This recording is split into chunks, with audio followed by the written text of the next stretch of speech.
This is Autoline Daily, the show dedicated to enthusiasts of the global automotive industry. Everyone knows that EVs cost more to make than piston engine vehicles, but that's going to change by the middle of the decade, or at least that's according to Sylvain Philippe, the head of Envision Racing, which competes in Formula E. He says sales of EVs are only a few years away from really taking off because electrics will reach cost parity with ICEs by 2025 or 2026. He adds that it will become more expensive to produce ICE vehicles and that their resale values will plunge and people won't want to be stuck with a dead asset. And once that happens, he says the quote, floodgates will open and that the transition will accelerate really rapidly. Can you teach an old dog new tricks? General Motors is about to find out. It's adding a former Tesla executive, Jonathan McNeil, to its board of directors. He served as Tesla's president of global sales, delivery, and service, and he was also chief operating officer at Lyft. He left to found the capital venture firm DVX Ventures in 2019. Some people wonder what autonomous vehicles will ever be really good for. Well, we found the answer to that. They're good for hauling beer. The trucking company C.H. Robinson has been using Class 8 semis with Waymo's autonomous technology to haul 1 million pounds of beer from Houston to Dallas.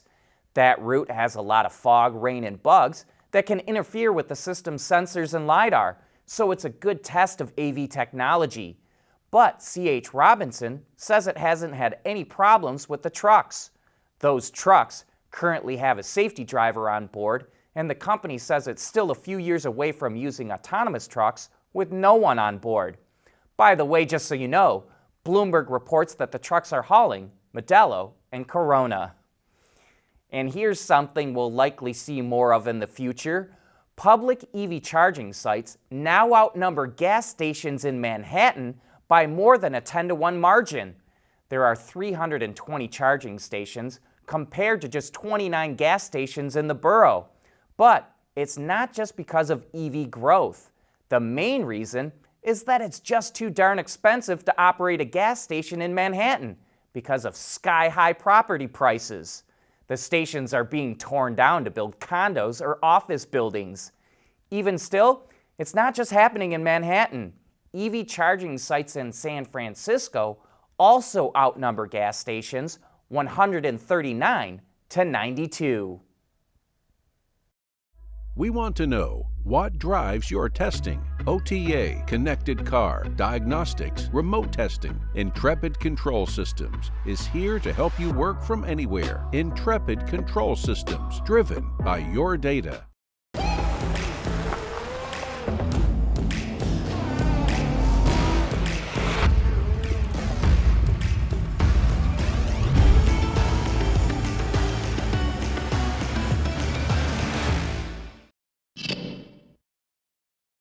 When Ford introduced the new 7th generation Mustang, it said it wanted to see the car raced in every class possible.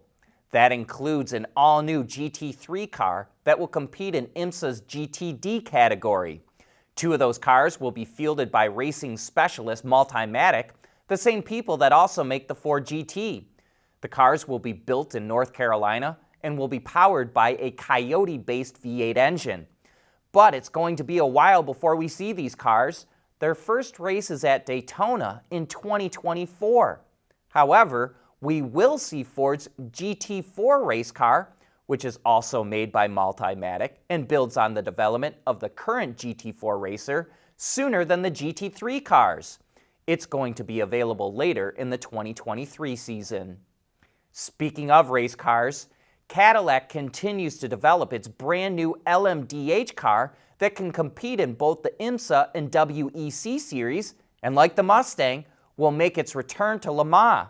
As you can see, the real race car has some differences from the prototype that was shown in June.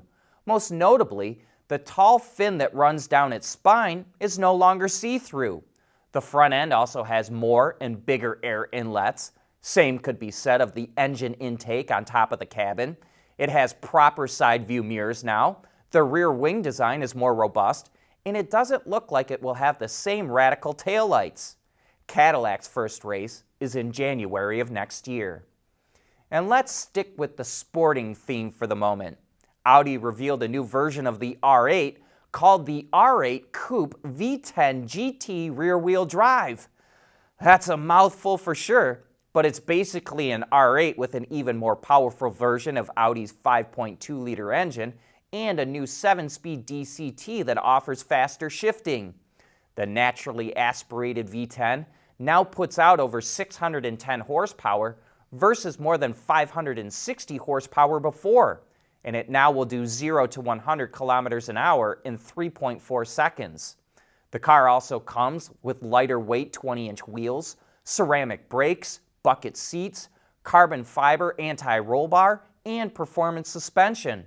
There's also a sportier suspension setup available and a new torque rear drive mode, which kind of seems like a drift mode and offers 7 levels of slippage, from very little to a lot. Only 333 examples will be made, and they'll be available at dealers next year with a starting price of €225,000. At Schaeffler, we pioneer motion. Electrifying mobility, manufacturing smarter, reducing CO2 emissions, making energy production clean. Schaeffler pioneers motion to advance how the world moves.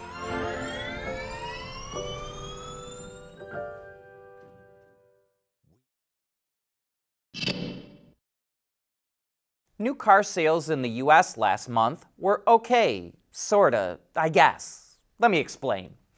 Automakers sold just over 1.1 million vehicles. Ward's Intelligence says Hurricane Ian probably wiped out 200,000 sales since Florida is one of the biggest new car markets in the US, and people aren't out buying new cars when they're running away from a hurricane.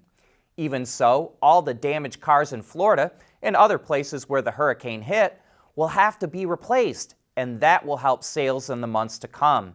In September, the SAAR, or Seasonally Adjusted Annual Rate, came in at 13.5 million vehicles.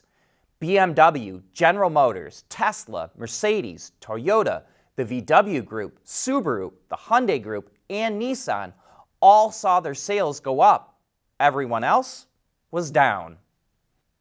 Automakers in the US are scrambling to find local sources for raw materials so they can qualify for EV battery incentives. So a mining company called South 32 Limited is opening a new manganese mine in Arizona. It's also going to invest in processing the material in the US. Demand for manganese is expected to surge 9-fold by the end of the decade. Today, most manganese is mined in South Africa, Gabon, and Australia, and 95% of it is refined in China. Hyundai finally has a fix for all of those vehicles that are getting stolen. For a quick recap, Hyundai and Kia have seen a big uptick in thefts after people showed on social media how you could steal their vehicles that don't have an electronic immobilizer. Now there's a retrofit security kit available. It costs $170, not including installation. But it only works on vehicles from 2016 to 2021, which doesn't cover all of the affected model years. So some owners are still out of luck. And whoops, a correction here.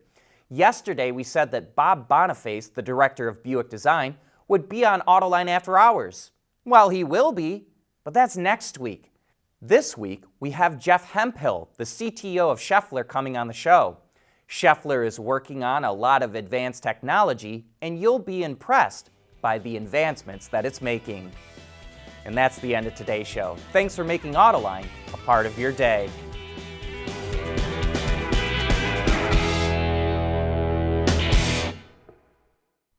Autoline Daily is brought to you by Bridgestone, solutions for your journey. Intrepid Control Systems, over-the-air engineering, boost your game. And by Schaeffler, we pioneer motion.